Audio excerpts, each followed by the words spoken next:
हाँ जी, good morning. कैसे हो आप लोग? लास्ट लेक्चर में हम लोगों ने लेक्चर नंबर 5 कंप्लीट किया था कॉस्टिंग का। आज हम लेक्चर नंबर 6 करेंगे मटेरियल कॉस्ट में। और मैंने लेक्चर नंबर 5 में यहाँ तक आपको करा दिया था। रीऑर्डर क्वांटिटी का टॉपिक हमारा कंटिन्यू हो रखा था, रीऑर्डर क्वांटिटी का। और मैंने आपको मीनिंग समझा दिया था कि रीऑर्डर क्वांटिटी है क्या। मैंने आपको बोला था कि रीऑर्डर क्वांटिटी वो क्वांटिटी होती है जो आप एक बार में ऑर्डर करते हो, सिंगल टाइम में। जब आप स्टोर डिपार्टमेंट, परचेज डिपार्टमेंट को रिक्वायरमेंट भेजता है कि उसे कितनी क्वांटिटी की ज़रूरत है, तो वो आपकी रीऑर्डर क्वांटिटी है। सिंगल टाइम में आप कितना मंगवाते हो। रीऑर्डर क्वांटिटी को कैलकुलेट करने के लिए बहुत सारी कंसिडरेशंस होती हैं, एक जिसमें आपका रीऑर्डर लेवल होता है, आपका लीड टाइम होता है, आपका कंजम्पशन पीरियड होता है, और कॉस्ट जो होती है वो भी ध्यान में रखी जाती है, आपका मिनिमम स्टॉक भी ध्यान में रखा जाता है। यहां पर हम लोग कॉस्ट को कंसीडर करके रीऑर्डर क्वांटिटी कैलकुलेट करने की कोशिश करेंगे, ठीक है जी। और मैंने आपको बोला था कि जो रीऑर्डर क्वांटिटी से एसोसिएटेड जो कॉस्ट है वो दो तरीके की हैं। एक को हम ऑर्डरिंग कॉस्ट बोलते हैं और दूसरी को हम कैरिंग कॉस्ट बोलते हैं। एक हमारी ऑर्डरिंग कॉस्ट होती है और दूसरी हमारी कैरिंग कॉस्ट होती है। ऑर्डरिंग कॉस्ट के बारे में मैंने आपको लिखवा दिया था कि ऑर्डरिंग कॉस्ट वो कॉस्ट होती है जिसमें हम लोग ऑर्डर करने पर जो खर्चा करते हैं, प्रोक्योरमेंट के ऊपर जो खर्चा करते हैं, वो सारे का सारा यहाँ आ जाता है, जिसमें आपकी इनवॉइसिंग की कॉस्ट हो जाती है, जिसमें ट्रांसपोर्टेशन की कॉस्ट हो जाती है, ऑर्डर प्लेस करने की कॉस्ट हो सकती है, इंस्पेक्शन करने की कॉस्ट हो सकती है। वो सारी की सारी हमारी ऑर्डरिंग कॉस्ट हो जाती है। और कैरिंग कॉस्ट उस जो स्टॉक आपके पास आ जाता है उसे संभालने का खर्चा होता है कि आपने जो ऑर्डर करके मटेरियल आपके पास पहुंच गया उसे संभालना है, उसको कैरिंग कॉस्ट बोलते हैं। जिसमें हम लोडिंग अनलोडिंग का खर्चा बोल सकते हैं, जिसमें हम लोग जो हमारी अपॉर्चुनिटी कॉस्ट है, जो अमाउंट हमारे स्टॉक में इन्वेस्ट हो रखी है।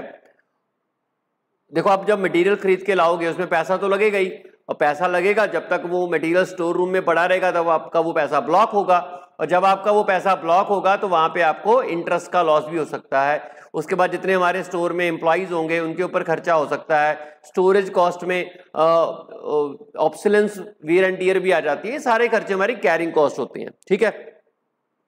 ऑर्डरिंग कॉस्ट और कैरिंग कॉस्ट दो कॉस्ट से एसोसिएट होती हैं जो रीऑर्डर क्वांटिटी से होती हैं। अब इनको मिनिमम करना है, और अगर आपको इनको मिनिमम करना है तो हमें हमारी जो रीऑर्डर क्वांटिटी है वो इकोनॉमिक ऑर्डर क्वांटिटी होनी चाहिए। अगर आप कैरिंग कॉस्ट और ऑर्डरिंग कॉस्ट को मिनिमम करना चाहते हो तो हमारी रीऑर्डर क्वांटिटी है वो क्या होनी चाहिए? इकोनॉमिक ऑर्डर क्वांटिटी होनी चाहिए। अगर मैं आपके पास ऑर्डरिंग कॉस्ट के बारे में थोड़ा सा और डिस्कस करूं, ऑर्डरिंग कॉस्ट के बारे में थोड़ा सा डिस्कशन और करूं, तो देखिए, अगर मैं डायग्रामेटिकली ऑर्डरिंग कॉस्ट को रिलेट करूं, एक मिनट,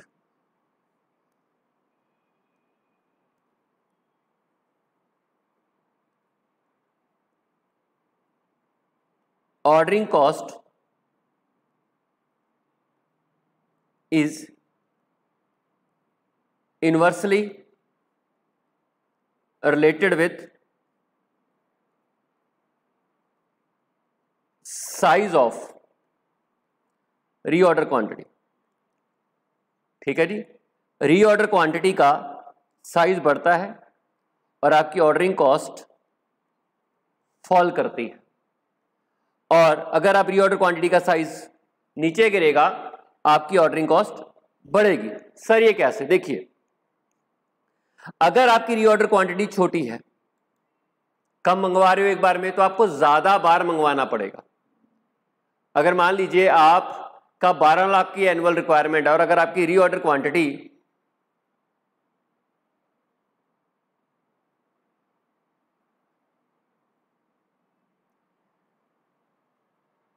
दीक्षा जी, ये फालतू की बात है, इनको छोड़ो। जो इंपॉर्टेंट पॉइंट है वो उसके ऊपर मैं डिस्कस कर रहा हूं। कंसीडरेशन आपको हर चीज की देनी पड़ेगी, ठीक है।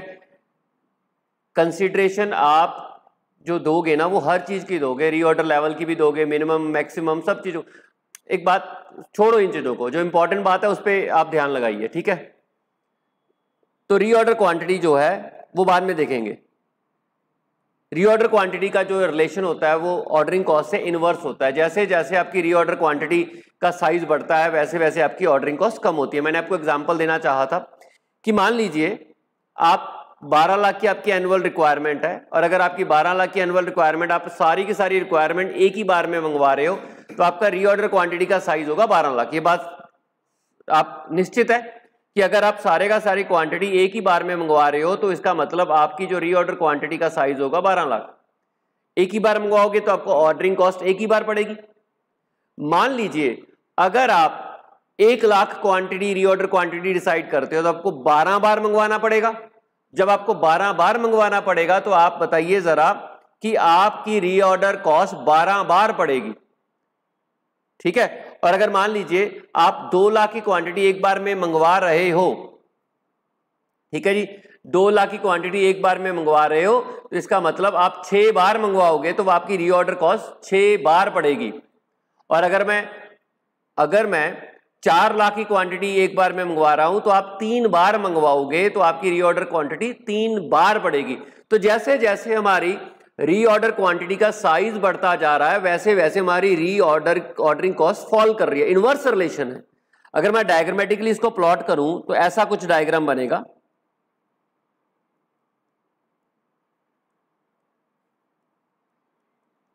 यहां पर साइज ऑफ रीऑर्डर क्वांटिटी, यहां पर आएगी ऑर्डरिंग कॉस्ट। जैसे जैसे साइज छोटा होगा, यू होगा डायग्राम इसका। अगर साइज आपका छोटा होगा, मतलब आप छोटा साइज रीऑर्डर क्वांटिटी कम मंगवा रहे हो, तो आपकी टोटल जो ऑर्डरिंग कॉस्ट होगी वो ज्यादा होगी। और जैसे जैसे आपका साइज बढ़ेगा रीऑर्डर क्वांटिटी का, तो आपके नंबर ऑफ ऑर्डर फॉल करेंगे, और जब नंबर ऑफ ऑर्डर फॉल करेंगे ये आ जाएगा। तो आप यहां पर लिख सकते हो with increase in size of reorder quantity, number of orders reduces and therefore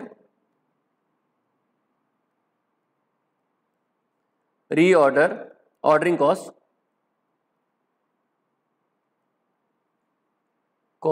reduce, ठीक है जी। उसके बाद while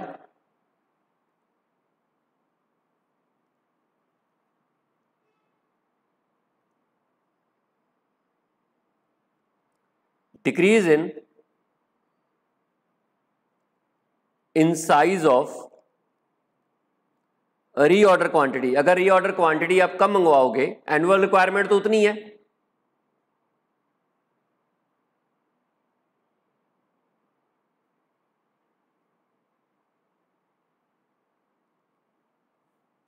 number of order increases and as a result ordering cost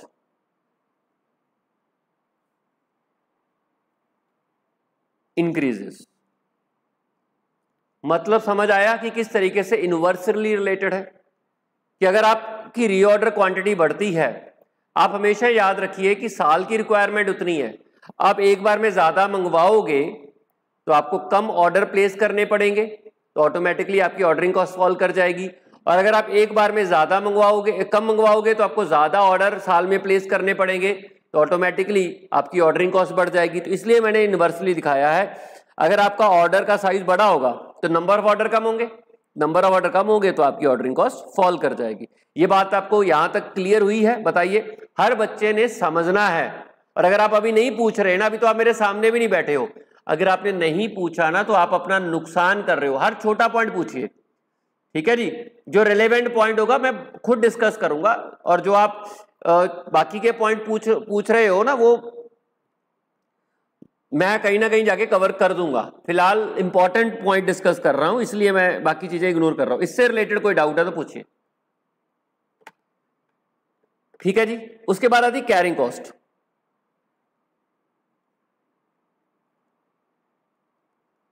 carrying cost, carrying cost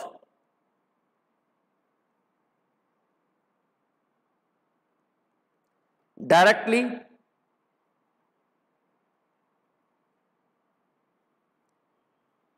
associated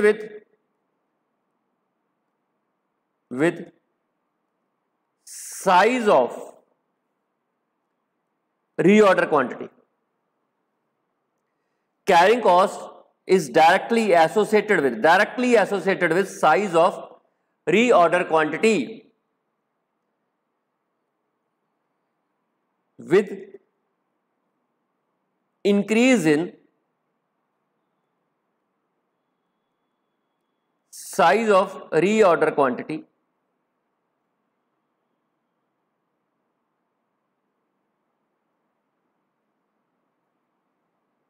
number of units in the storeroom increases. एक बार में ज्यादा मंगवाओगे तो ज्यादा unit संभालने पड़ेंगे and therefore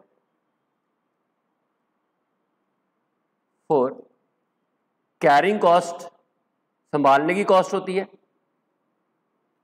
increases. Carrying cost directly associate करती है with the size of reorder quantity. अगर आप एक बार में ज्यादा माल मंगवा रहे हो तो भाई आपका वो सारे का सारा माल कहां जाएगा, वो सर जाएगा स्टोर रूम में. अगर वो सारा माल स्टोर रूम में जाएगा तो आपको उसके ऊपर कैरिंग कॉस्ट करनी पड़ेगी, ठीक है, एंड वाइस वर्सा. मतलब ये कि अगर आप कम मंगवाओगे एक बार में, आपका रीऑर्डर क्वांटिटी का साइज छोटा रहेगा, तो आप समझो आपको स्टोरेज में जो स्टोर करने की रिक्वायरमेंट भी होगी वो कम क्वांटिटी की होगी. ठीक है जी, कम स्टोर करोगे तो कैरिंग कॉस्ट भी कम पड़ेगी. और अगर आपका रीऑर्डर क्वांटिटी का साइज बढ़ेगा, मतलब ये हो गया रीऑर्डर क्वांटिटी का साइज बढ़ा तो आपकी कैरिंग कॉस्ट भी बढ़ेगी. और अगर ये फॉल करता है, रीऑर्डर क्वांटिटी फॉल करती है, आप एक बार में कम मंगवा रहे हो तो आपको संभालना भी कम पड़ेगा, तो आपकी कैरिंग कॉस्ट भी कम हो जाएगी. तो डायरेक्टली एसोसिएट करती है carrying cost size of reorder quantity से. तो अगर आप इसी चीज को डायग्राम में प्लॉट करके बताओ, ठीक है, आप इसी चीज को डायग्राम में प्लॉट करके बताओ, इधर आपकी आएगी कैरिंग कॉस्ट और इधर साइज ऑफ रीऑर्डर क्वांटिटी. और अगर आप डायग्राम बनाओ ना तो ये डायग्राम ऐसा बनेगा.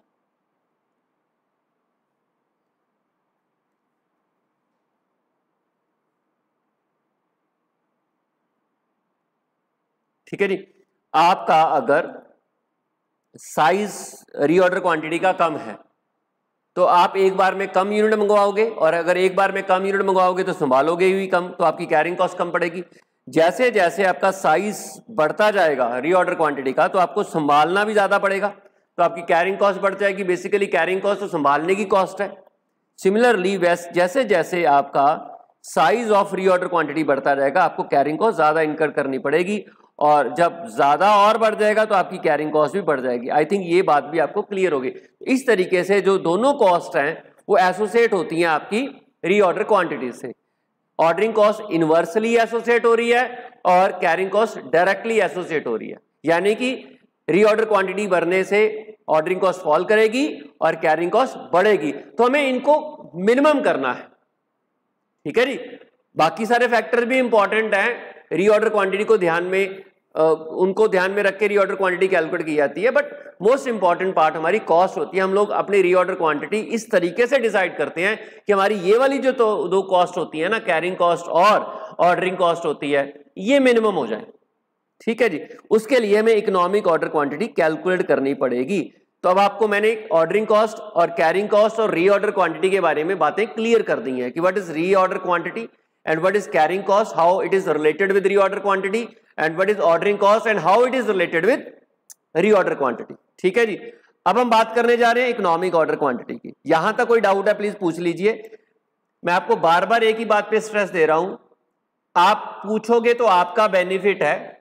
ठीक है, वैसे मैं ट्राई करता हूं कि आपको डाउट ना आए, लेकिन अगर आप नहीं ध्यान से लगा रहे तो आप बाद में इस चीज को लेके पछताओगे।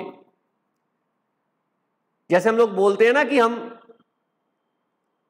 जब मरते हैं तो हमें गरीब नहीं होना, जब मर रहे हैं अगर हम अमीर मर रहे हैं तो हमारा उसमें कंट्रीब्यूशन है, अगर हम गरीब मर रहे हैं तो भी हमारा कंट्रीब्यूशन है। पैदा आप किस फैमिली में हो रहे हो ये आपके कंट्रोल में नहीं होता, लेकिन आप अपना जीवन किस शैली में स्पेंड करते हो ये आपके ऊपर डिपेंड करता है कि आप अपने आप को कैसा बनाते हो।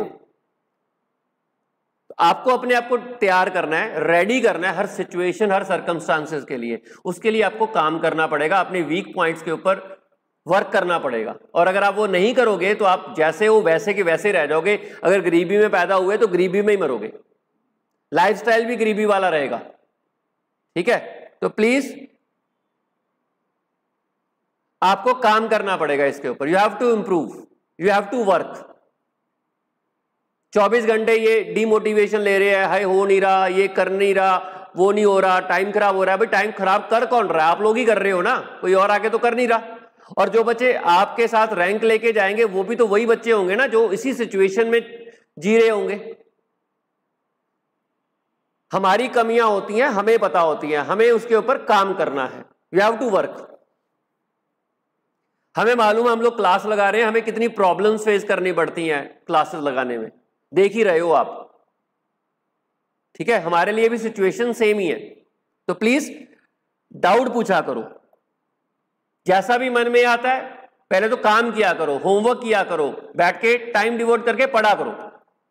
अगर आप 7 घंटे पढ़ रहे हो तो हम भी 7-8 घंटे क्लासेस लगा रहे हैं।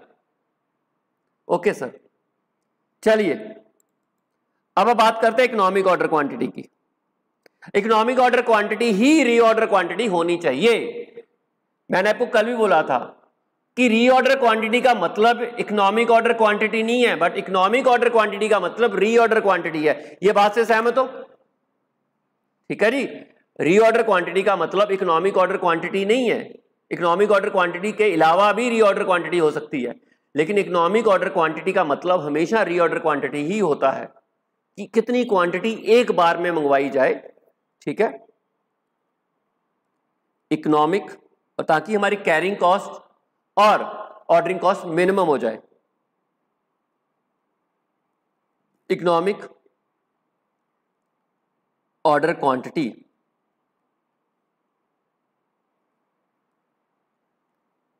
It is that quantity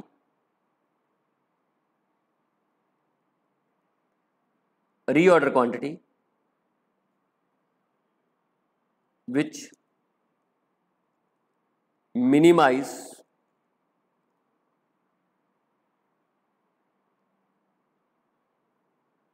both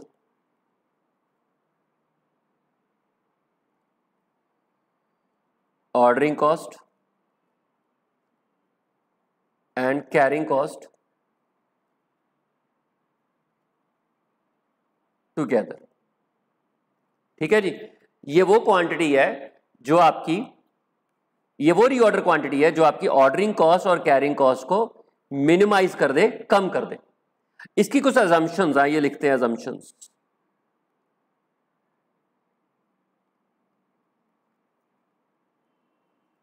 ठीक है जी, कुछ अजम्पशंस हैं इकोनॉमिक ऑर्डर क्वांटिटी को निकालने की। कुछ अजम्पशंस हैं। पहली assumption,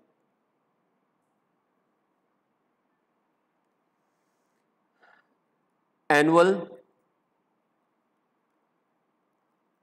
requirement of raw material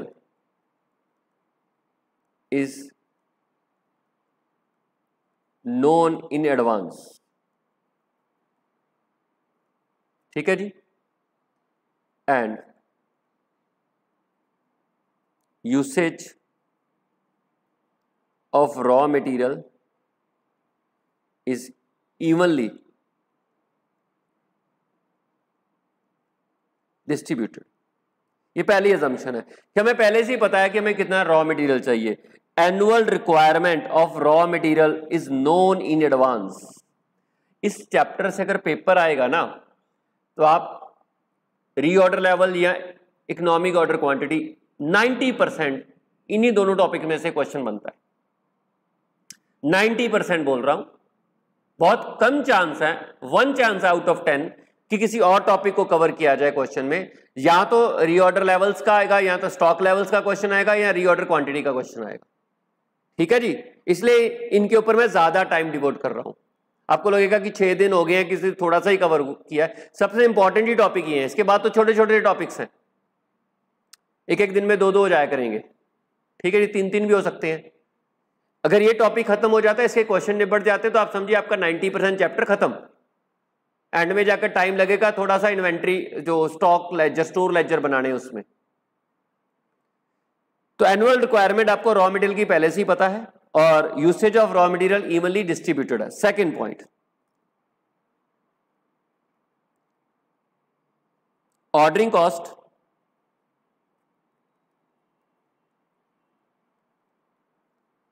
is fixed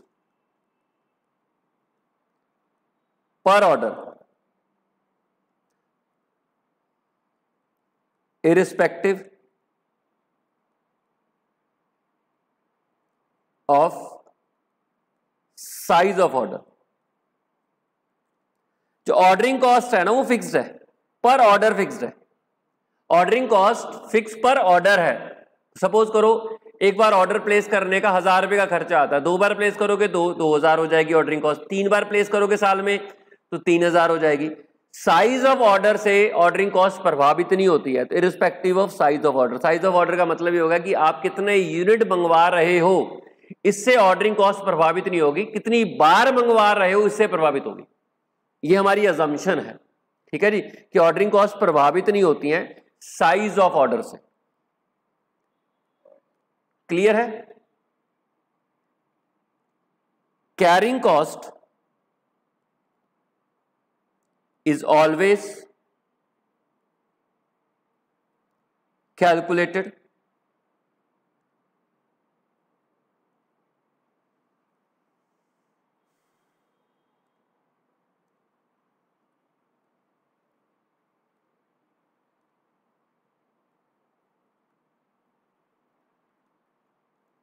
of average inventory। और आपको मालूम है एवरेज इन्वेंट्री क्या होती है? EOQ divided by 2 with no safety stock.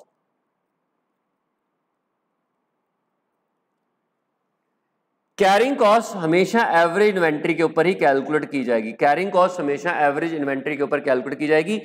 Average inventory economic order quantity divide by 2 होगी। ये बात आपको मैं ऑलरेडी बता चुका हूं, ये हम ऑलरेडी आपको मालूम है डिस्कस कर चुके हैं, फॉर्मूला ड्राइव कर चुका हूं इससे संबंधित में, कि एवरेज इन्वेंट्री जो हम लोग संभालेंगे उसी के ऊपर कैरिंग कॉस्ट पड़ेगी। ऑफ कोर्स जितनी क्वांटिटी ऑन एन एवरेज आप रोज संभाल रहे हो उसी के ऊपर आपकी कैरिंग कॉस्ट पड़ेगी ना। ये फॉर्मूला मैं आपको ऑलरेडी ड्राइव करवा चुका हूं कि वाई कैरिंग कॉस्ट जो है एवरेज क्वांटिटी पे कैलकुलेट होगी।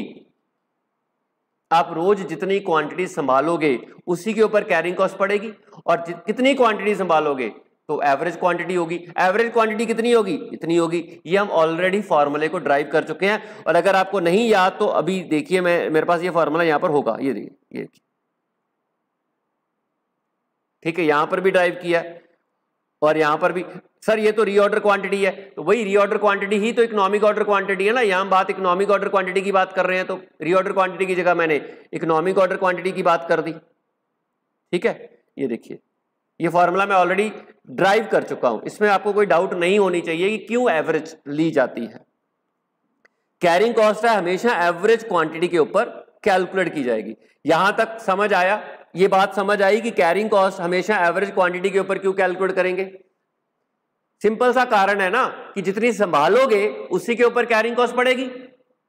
जितनी संभालोगे उसी के ऊपर पूरे साल की कैरिंग कॉस्ट पड़ेगी ना। तो कितनी संभाल रहे हो, जितनी मंगवा रहे हो उसको 2 से डिवाइड कर दिया।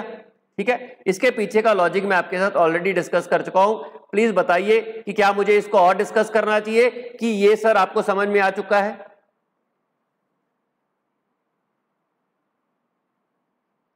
नहीं आया तो कोई बात नहीं, मुझे दोबारा बताइए, मैं दोबारा समझा दूंगा। अगर आपको ज्यादा डाउट होता है ना, इसकी जगह ये भी लिख सकते हो, रीऑर्डर क्वांटिटी डिवाइडेड बाय 2। ये आपकी एवरेज इन्वेंट्री है, इसी के ऊपर आपकी कैरिंग कॉस्ट पड़ेगी। ठीक है सर। उसके बाद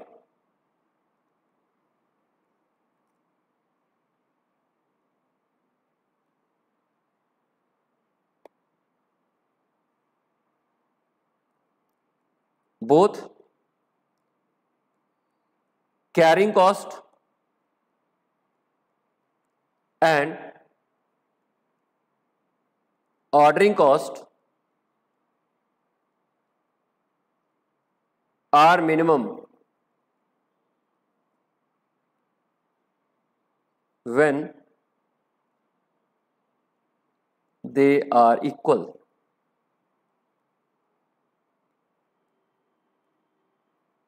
ठीक है जी। मतलब इसका मतलब ये लिख सकता हूं, at EOQ ordering cost is equal to carrying cost. इसका मतलब ये आता है कि इकोनॉमिक ऑर्डर क्वांटिटी के ऊपर, मैंने आपको जैसे डेफिनेशन में बोला कि इकोनॉमिक ऑर्डर क्वांटिटी के ऊपर दोनों ऑर्डरिंग कॉस्ट और कैरिंग कॉस्ट दोनों मिनिमम होंगी। ठीक है, और दोनों मिनिमम होंगी तो तभी होंगी जब वो ऑर्डरिंग कॉस्ट और कैरिंग कॉस्ट बराबर होंगे। ये इस पॉइंट का क्रक्स है।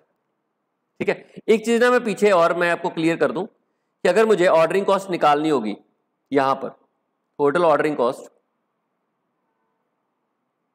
तो कैसे आएगी? Annual requirement. ठीक है जी, इसको रीऑर्डर क्वांटिटी से डिवाइड करूंगा तो नंबर ऑफ ऑर्डर्स आ जाएंगे। अगर मैं टोटल ऑर्डरिंग कॉस्ट निकालना चाहता हूं तो कैसे आएगी? देखिए आपके पास भाई एनुअल रिक्वायरमेंट आ गई। ठीक है जी, एनुअल रिक्वायरमेंट को आप रीऑर्डर क्वांटिटी से डिवाइड कर दो तो इसका मतलब आपके सामने ये आ गया नंबर ऑफ ऑर्डर्स। अगर आप इसको सोचो ना, ये नंबर ऑफ ऑर्डर्स आ जाएंगे, और इसको अगर मैं मल्टीप्लाई करूं ऑर्डरिंग कॉस्ट पर ऑर्डर से, अगर मैं इसको मल्टीप्लाई करूं ऑर्डरिंग कॉस्ट पर ऑर्डर से, तो मेरे पास टोटल ऑर्डरिंग कॉस्ट आ जाएगी। ये बात क्लियर है? एनुअल रिक्वायरमेंट मतलब मेरे को साल में कितना रॉ मटेरियल चाहिए, डिवाइड कर दिया एक बार में कितना मंगवा रहा हूं, यानी कि रीऑर्डर क्वांटिटी से। इससे मेरे पास नंबर ऑफ ऑर्डर आ जाएंगे, और फिर नंबर ऑफ ऑर्डर को मैं एक बार की ऑर्डरिंग कॉस्ट से मल्टीप्लाई करूंगा तो मेरे पास टोटल ऑर्डरिंग कॉस्ट आ जाएगी। ठीक है सर। सिमिलरली अगर मुझे कैरिंग कॉस्ट निकालनी होगी तो कैसे निकालूंगा?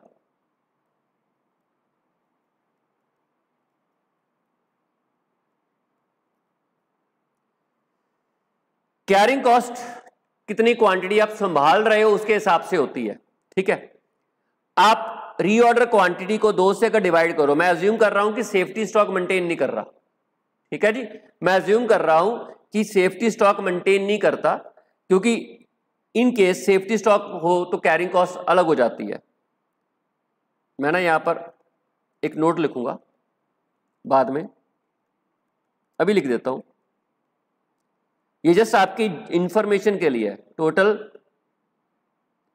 Carrying cost if safety stock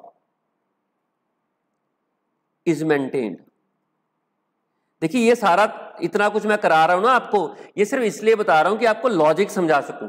नहीं तो मेरे लिए तो इकोनॉमिक ऑर्डर क्वांटिटी का एक फॉर्मूला लिखना है, क्वेश्चन उस फॉर्मूले से हो जाएंगे। फॉर्मूले को थोड़ा सा एक्सप्लेन कर दूंगा, ठीक है, उसमें जो जो एब्रिविएशन यूज हुई है उसको एक्सप्लेन कर दूंगा और आप पूरे सेटिस्फाई हो जाओगे और क्वेश्चन कर लोगे।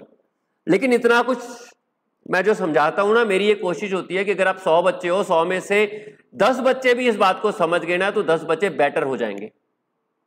और अगर मैं नहीं बताऊंगा तो 100 के 100 ही बस रट्टा मारेंगे और फॉर्मूला लगाएंगे और आगे निकलेंगे, आगे जाके शायद पछताएंगे वो।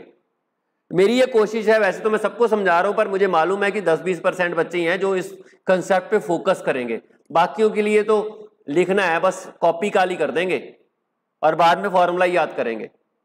तो जितने बच्चे इन लॉजिक्स को समझेंगे वो बेटर हो जाएंगे। ठीक है, टोटल कैरिंग कॉस्ट, हालांकि यहाँ पे ये बात बताने की जरूरत नहीं, बट आपको पता होना चाहिए कि अगर सेफ्टी स्टॉक मेंटेन कर रहे हो तो वहां पर आपके पास सेफ्टी स्टॉक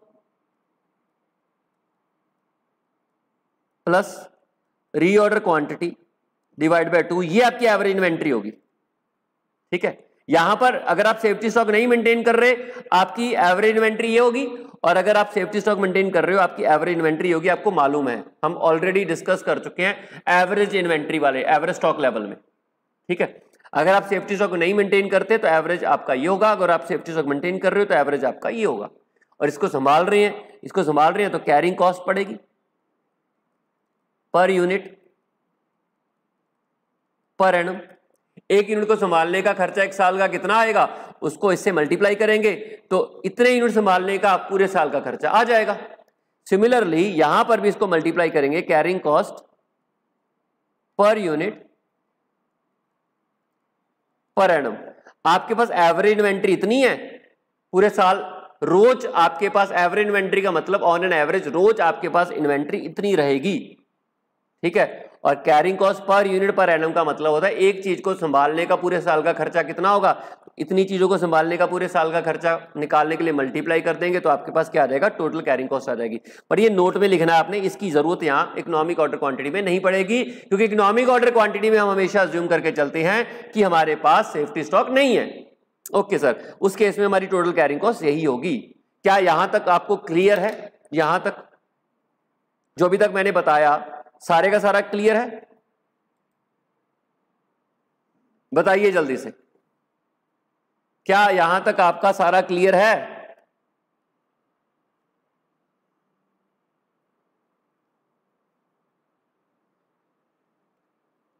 ओके जी,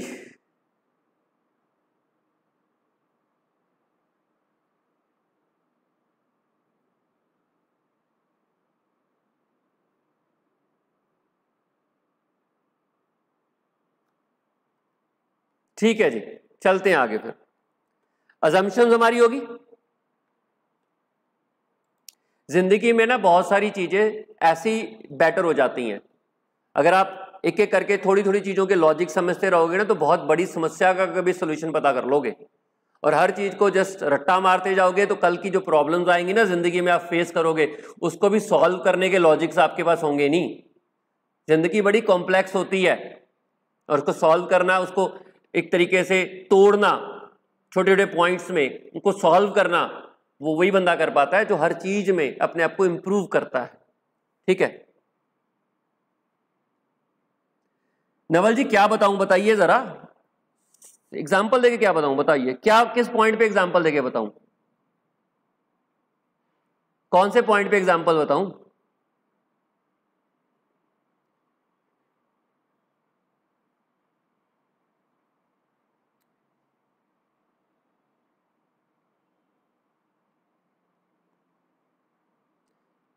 कौन से, ये ऑर्डरिंग कॉस्ट निकालने वाले पॉइंट पे? इस पे पॉइंट में एग्जाम्पल की क्या जरूरत है? देखिए कौन से पॉइंट की बोल रहे हो, कैरिंग कॉस्ट निकालने का एग्जाम्पल बताऊं या ऑर्डरिंग कॉस्ट निकालने का एग्जाम्पल बताऊं?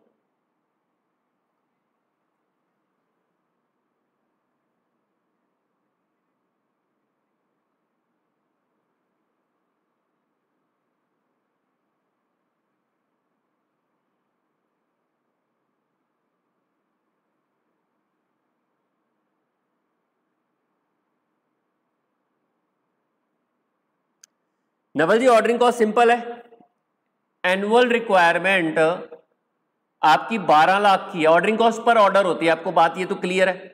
एक ऑर्डर की कॉस्ट ऑर्डरिंग कॉस्ट होती है, टोटल निकालना है तो जितने ऑर्डर साल में होंगे उससे मल्टीप्लाई कर दो, उतने ऑर्डरिंग टोटल ऑर्डरिंग कॉस्ट आ जाएगी। अगर मान लीजिए साल भर में 12 लाख की रिक्वायरमेंट है, साल भर में 12 लाख की रिक्वायरमेंट है और एक बार में अगर आप 1 लाख मंगवा रहे हो तो कितने ऑर्डर मंगवाओगे? 12 ही मंगवाओगे ना। और अगर मान लीजिए एक बार ऑर्डर करने की कॉस्ट आपकी 1000 है तो टोटल ऑर्डरिंग कॉस्ट कितनी हो जाएगी? 12,000 हो जाएगी। ठीक है जी, मान लीजिए एक और एग्जांपल ले लेते हैं, आपकी रीऑर्डर क्वांटिटी 2 लाख है, मतलब आप एक बार में 2 लाख मंगवा रहे हो। अब एनुअल रिक्वायरमेंट आपकी होगी 12 लाख, तो कितने ऑर्डर प्लेस करोगे आप? 6 ऑर्डर प्लेस करोगे। ठीक है जी, 6 ऑर्डर प्लेस करोगे। जब आप 6 ऑर्डर प्लेस करोगे, ऑर्डरिंग कॉस्ट 6 ऑर्डर के हिसाब से 6000 बन जाएगी।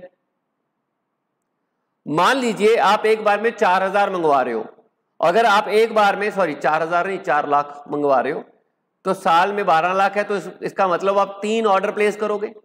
अगर 3 ऑर्डर प्लेस करोगे तो 3 बार आपको ऑर्डरिंग कॉस्ट इनकर करनी पड़ेगी, और 3 बार ऑर्डरिंग कॉस्ट इनकर करोगे तो आपकी 3000 की टोटल ऑर्डरिंग कॉस्ट हो जाएगी। ठीक है, वही चीज मैंने बताई है। आपने एनुअल रिक्वायरमेंट को ऑर्डर साइज से डिवाइड किया तो आपके पास नंबर ऑफ ऑर्डर आ जाएंगे ना, और नंबर ऑफ ऑर्डर को मल्टीप्लाई करोगे ऑर्डरिंग कॉस्ट पर ऑर्डर से, तो ऑटोमेटिकली आपके पास टोटल ऑर्डरिंग कॉस्ट लगाओगे। कॉमन सेंस है। ठीक है, और कैरिंग कॉस्ट कैसे आएगी? जितना संभालोगे उसके ऊपर खर्चा लगा दो। अगर आप सेफ्टी स्टॉक नहीं मेंटेन कर रहे हो तो भाई आप इतने को संभाल रहे हो, ठीक है ना। अगर आप सेफ्टी स्टॉक नहीं मेंटेन कर रहे तो आपकी जो एवरेज इन्वेंट्री है वो ये है जो आप रोज संभालते हो, और एक चीज को संभालने का 1 साल का खर्चा अगर आपको पता है तो मल्टीप्लाई कर दीजिए, इससे टोटल कैरिंग कॉस्ट आ जाएगी। ठीक है, सपोज कीजिए आपकी रीऑर्डर क्वांटिटी 5 लाख है या 4 लाख है, रीऑर्डर क्वांटिटी मान लीजिए आपकी 4 लाख है, इसका मतलब ऑन एन एवरेज रोज आप 2 लाख इन्वेंट्री को संभाल रहे हो। ठीक है ना, 2 लाख को संभाल रहे हो। ये 2 लाख कैसे आई है मैं आपको ऑलरेडी फॉर्मूले ड्राइव करके बता चुका हूं कि 2 लाख को संभाल रहे हो, और जब आप 2 लाख को संभाल रहे हो तो आपकी जो कैरिंग कॉस्ट आएगी वो 2 लाख यूनिट्स पे आएगी पूरे साल की। और मान लीजिए एक यूनिट को पूरे साल संभालने के लिए 10 रुपए का खर्चा करना पड़ता है।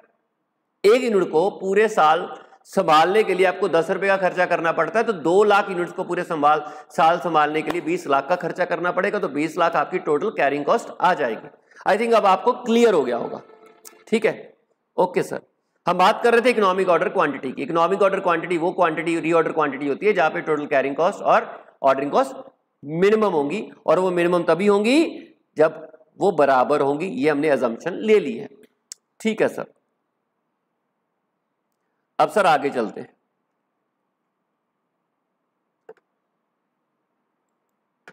Diagrammatic presentation.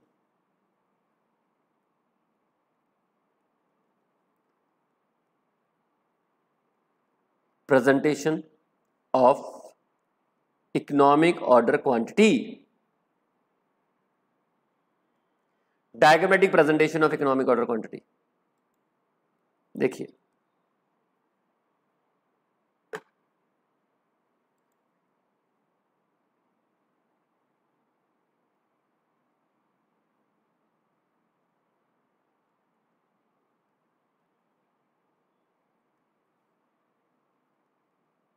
यहां पर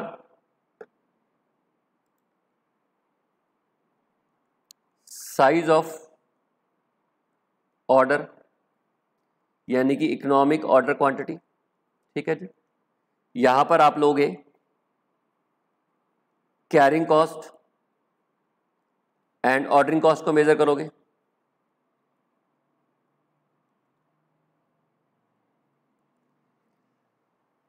ठीक है जी, आपको मालूम है ये आपकी कैरिंग कॉस्ट आ गई। जो साइज ऑफ ऑर्डर के साथ बढ़ेगी हम ऑलरेडी डिस्कस कर चुके हैं। जैसे जैसे ऑर्डर का साइज बढ़ता है आपकी कैरिंग कॉस्ट बढ़ेगी, जैसे जैसे आप ऑर्डर बड़ा करोगे आपकी कैरिंग कॉस्ट बढ़ती जाएगी, और ये आपकी ऑर्डरिंग कॉस्ट है।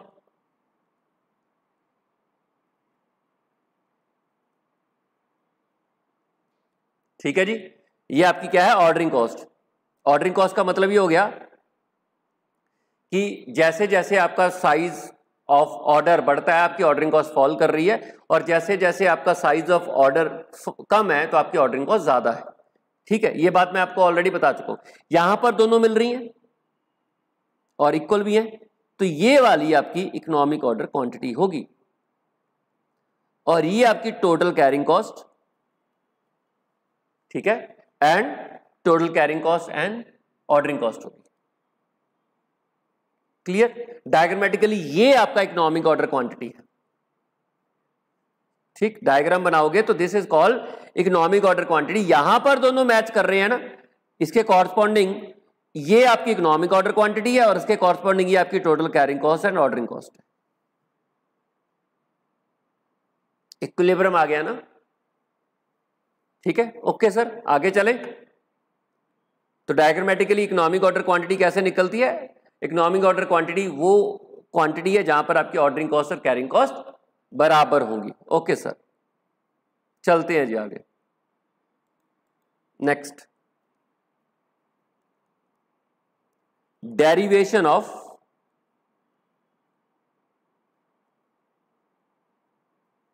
Formula of economic order quantity. अब आते हैं मेन बात पर कि फॉर्मूले की डेरिवेशन कैसे होगी। Derivation of formula of economic order quantity, हम इकोनॉमिक ऑर्डर क्वांटिटी के फॉर्मूले को कैसे ड्राइव करेंगे? ओके सर, आपको मालूम है at economic order quantity total ordering cost is equal to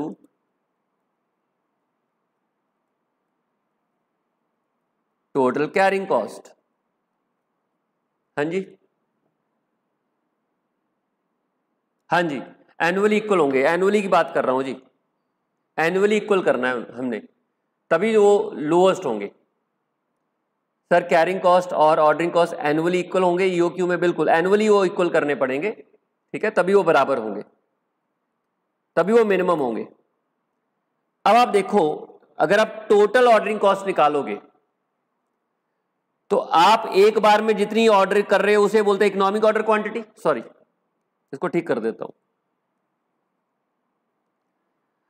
ये आपकी एनुअल रिक्वायरमेंट, इसको मैं ए से डोनेट कर रहा हूं, और इसको जब मैं एक बार के ऑर्डर से डिवाइड करूंगा, एक बार कितना ऑर्डर कर रहा हूं? एक बार में मैं इकोनॉमिक ऑर्डर क्वांटिटी को ऑर्डर कर रहा हूं, एक बार में मैं जितना ऑर्डर कर रहा हूं उसे मैं बोलूंगा इकोनॉमिक ऑर्डर क्वांटिटी, ठीक है, इनटू, एक मिनट,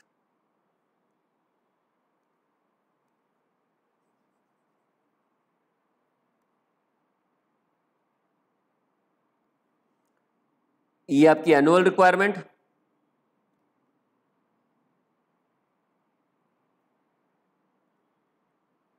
ए, और आप एक बार में जितना ऑर्डर कर रहे हो वो इकोनॉमिक ऑर्डर क्वांटिटी।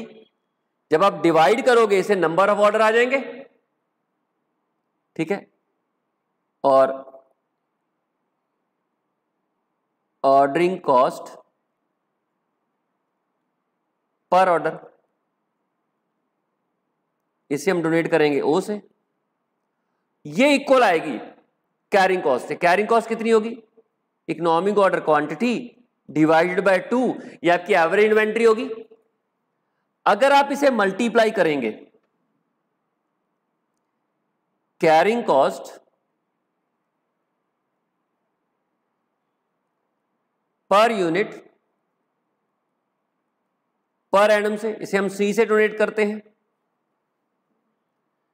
ईओक्यू के ऊपर ये दोनों बराबर आना चाहिए इक्विलिब्रियम में। ये देखो डायग्राम में अगर आप देखोगे इक्विलिब्रियम पे ये लोवेस्ट तभी होंगे ना।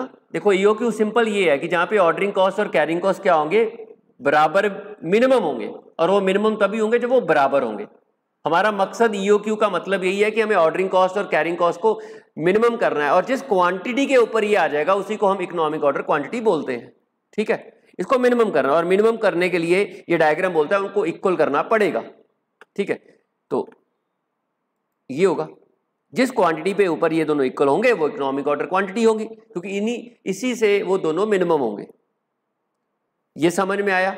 यहां तक क्लियर है? ये आपकी ऑर्डरिंग कॉस्ट है, ये आपकी कैरिंग कॉस्ट है। मैं अभी आपको इनको एक्सप्लेन करके हटाऊं, तो इसको मैं ऐसे लिख सकता हूं further, A upon E O Q into O is equal to E O Q divided by 2 into C, ठीक है जी।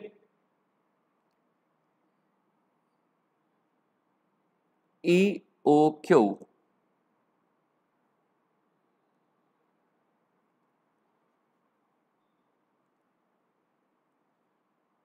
E O Q is equal to A into O into 2/c। ठीक है, ये बन गया 2 इंटू ए इंटू o/c।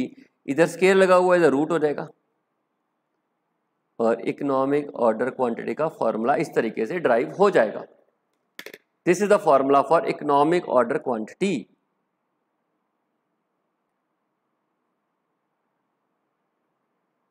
देख लीजिए, यही फॉर्मूला यूज किया था जब हम इकोनॉमिक ऑर्डर क्वांटिटी के क्वेश्चन कर रहे थे, तो ये फॉर्मूला यूज किया था। ये इस कॉस्ट के ऊपर आपकी टोटल जो ऑर्डरिंग कॉस्ट है और कैरिंग कॉस्ट मिनिमम आ जाएगी। जल्दी से बताइए कि क्या इसमें कोई डाउट है आपको, जल्दी बताइए, जल्दी बताइए कि यार क्या इस फॉर्मूले में डाउट है। ये आपकी रीऑर्डर क्वांटिटी होनी चाहिए।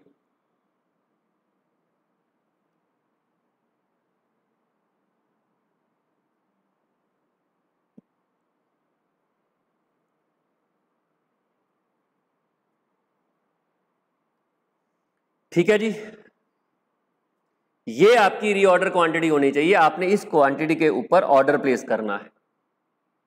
This should be your reorder quantity.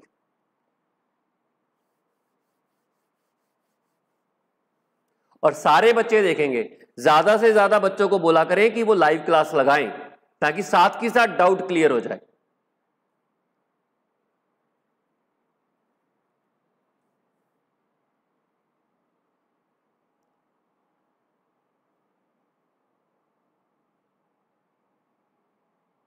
चलिए, इसमें एक और चीज आपको पता होनी चाहिए।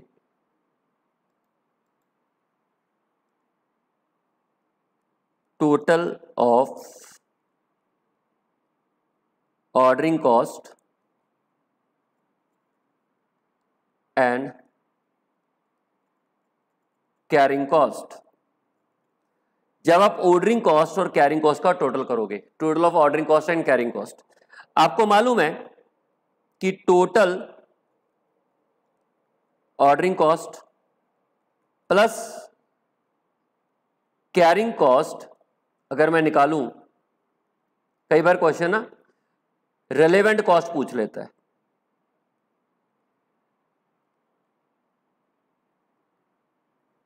रेलेवेंट कॉस्ट, रेलेवेंट कॉस्ट वो होती है जो आपके डिसीजन से प्रभावित होती है। तो रेलेवेंट कॉस्ट में आपको ऑर्डरिंग कॉस्ट और कैरिंग कॉस्ट दोनों को जोड़ के बताना है। ठीक है जी, रेलेवेंट कॉस्ट वो कॉस्ट होती है जो डिसीजन से प्रभावित होती है। जो डिसीजन से प्रभावित नहीं होती वो इरेलेवेंट कॉस्ट होती है। सर किस टाइप के डिसीजन से? आपकी क्वांटिटी के ऑर्डर से जो कॉस्ट प्रभावित होगी, what should be the size of your reorder quantity, उससे दो ही कॉस्ट प्रभावित होती हैं, एक ऑर्डरिंग कॉस्ट होती है, कैरिंग कॉस्ट होती है। बाकी कोई खर्चा उससे प्रभावित नहीं होता। तो जब हम रेलेवेंट कॉस्ट की बात करते हैं तो वो खर्चे जो साइज ऑफ ऑर्डर से प्रभावित होते हैं उन्हीं को रेलेवेंट बोला जाता है। रेलेवेंट वो चीज होती है जिसको आप चेंज कर पाओ, जिसको आप अपने डिसीजन से प्रभावित कर पाओ। तो in this sense relevant cost में आपकी सिर्फ ऑर्डरिंग कॉस्ट और कैरिंग कॉस्ट आती है। तो अगर मैं बोलूं कि ये ईओक्यू के ऊपर आप निकालो तो ये हो जाएगा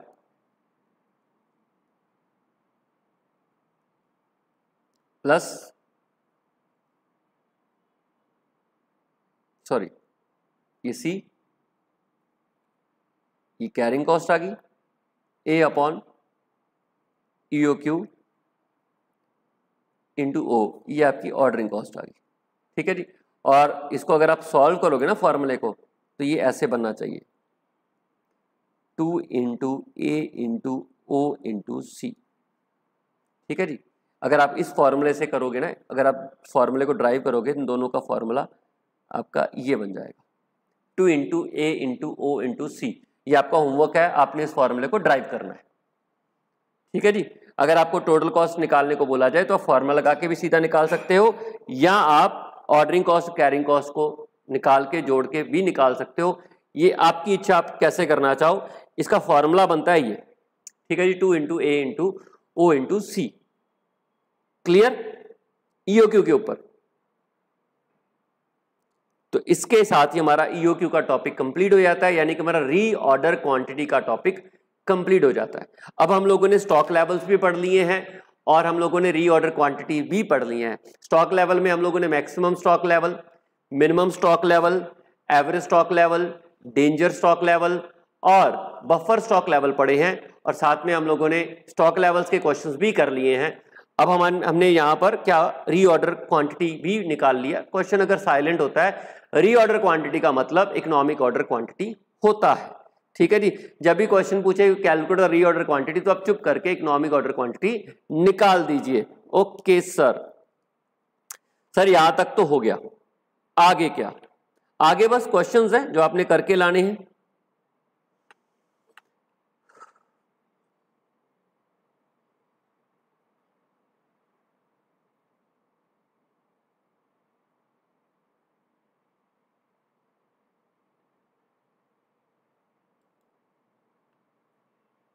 देखिए, जब आप अपनी रीऑर्डर क्वांटिटी डिसाइड करते हो ना, कॉस्ट के अलावा बड़े फैक्टर्स भी होते हैं जो आपको ध्यान में रखने पड़ते हैं।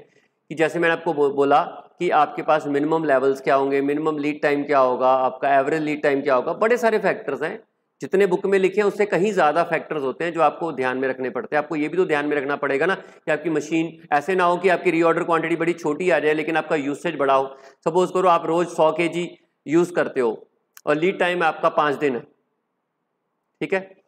तो अगर आपने, यानी कि lead time, minimum lead time आपका 5 दिन है, तो 1000 यूनिट्स आपके लीड टाइम में कंज्यूम हो जाएंगे। और अगर आपका reorder economic order quantity 800 units आ रही है तो आप 800 थोड़ा ना मंगवाओगे, आप ज़्यादा मंगवाओगे। तो मतलब बाकी सारे फैक्टर्स भी ध्यान में रखने पड़ते हैं। लेकिन अगर बाकी सारे फैक्टर हम ध्यान में रख चुके हैं, उसके बाद हम कॉस्ट को ध्यान में रख के रीऑर्डर क्वांटिटी कैलकुलेट करेंगे। ठीक है, आपको अपना, जैसे मैंने बोला, रीऑर्डर लेवल भी ध्यान में देना पड़ेगा कि आपका रीऑर्डर लेवल कितना है।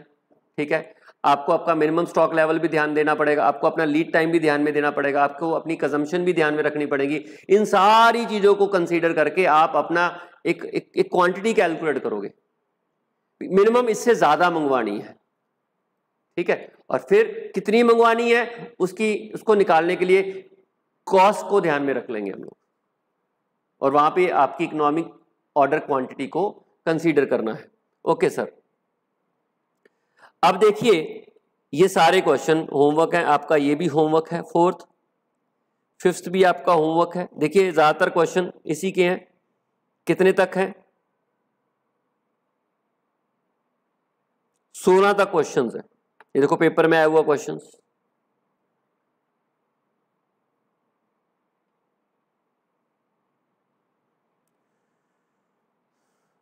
होमवर्क